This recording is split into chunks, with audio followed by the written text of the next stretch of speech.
My name is AnnDionne's. I'm 24 years old. I was born on the island of Pohnpei, which is in the federal state of Micronesia, but I moved to Maui, Hawaii when I was 6 years old, and I grew up there. So I like to say that Pohnpei birthed me, but Maui raised me. I work at Roots Reborn Maui. We serve the migrants and immigrant community. I'm a community care navigator. I work with the Kofa community, which is overall the Micronesian community that lives on Maui. The rest of my team, they work with the undocumented immigrants that live there as well and that was affected by the fire.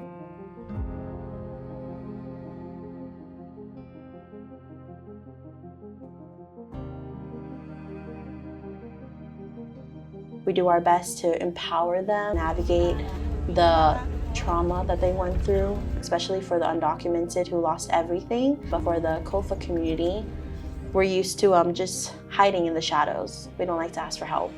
Hey, I'm Micronesian. This hurt me. I need this, I need that. On August 8th, 2023, I remember that day because I worked in Lahaina. I work as a housekeeper, and we got sent home early that day because there was a fire that started up on the mountain. Our bosses told us we gotta leave home early because they were already closing the roads. We had to go through Front Street, which is where everything burned down. The fire was coming down and you can't see nothing but dark clouds. The only thing that you could see was the sun, which was burning orange. It was so bright and we couldn't see the car in front of us, the car behind us, and we could just hear the wind.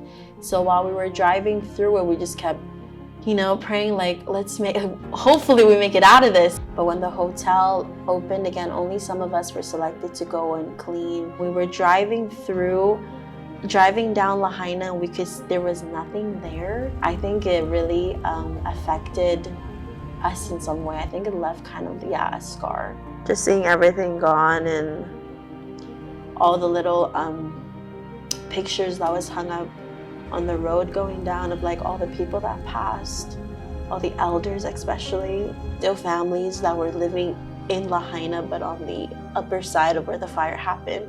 And because there was no entrance and exit and everything else was closed and shut down, they didn't have food, they didn't have electricity, they didn't have water. The island really came together because the state wasn't doing anything. The county wasn't doing anything. People of Lahaina, they came together, and if they weren't letting cars in, they started going by boats. They started traveling from the other islands to bring in food, bringing gas, bringing diapers for the kids, wipes, bringing things that the elders needed, medicine, because there were some people that were getting sick on that side. So I think seeing the community come together was like Micronesians, Hispanic, Hawaiians, like people from different backgrounds coming together to help, and the other islands coming by boat.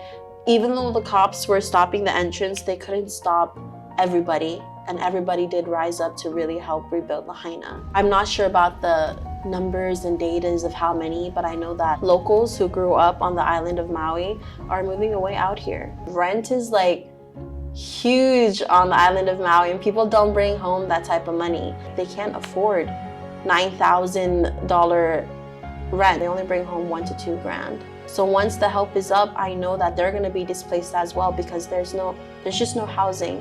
And if there is housing, it's too expensive and people can't live there.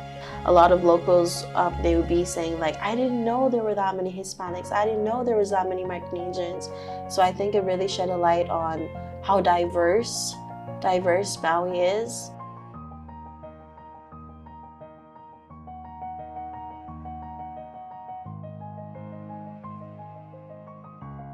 I think the state of Hawaii just needs to pay attention to the people who actually live there. One voice can't change, it can, but I think a lot of voices come together, projecting what they need will definitely get the attention.